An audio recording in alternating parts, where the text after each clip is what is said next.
जिन माताओं के सिंदूर को मिटाने का काम जिन लोगों ने किया, जिन आतंकवादियों ने किया और जिन आतंकवादियों को जिनने पाला, जो पाल रहे हैं, उनको नेस्त नाबूद नहीं कर देंगे तब तक चैन की सांस नहीं लेंगे।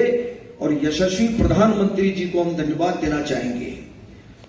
और पूरा देश की वो सेना, वो सैनिक उनके चरणों में नतमस्तक है। उनके चरणों में पूरा देश नतमस्तक है। उन्होंने जो जवाब दिया है उसकी जितनी सराहना की जाए, जितना कहा जाए, एक बार उनके लिए जोरदार ताली बजा करके स्वागत। पुण्याच्या पूर्व भागातील 1938 पासून ग्राहकांना गुणवत्ता व सेवेची हमी असलेले अग्रवाल स्वीट्स म्हणजे नुसती परंपरा नाही तर चोखंदळ खवयांसाठी मेजवानी आहे। स्वर्गीय मुन्नालाल अग्रवाल यांच्या प्रदीर्घ वारसा सांभाळत अग्रवाल कुटुंबियांनी स्वीट्समध्ये ग्राहकांची गरज ओळखून अस्सल तुपातील पदार्थ आणि तत्पर सेवेचा वारसा जपत फूड क्षेत्रात नावलौकिक मिळवला आहे। हडपसर, गाडीतळ व आकाशवाणी रविदर्शन येथील अग्रवाल स्वीट्सच्या शाखेला नक्की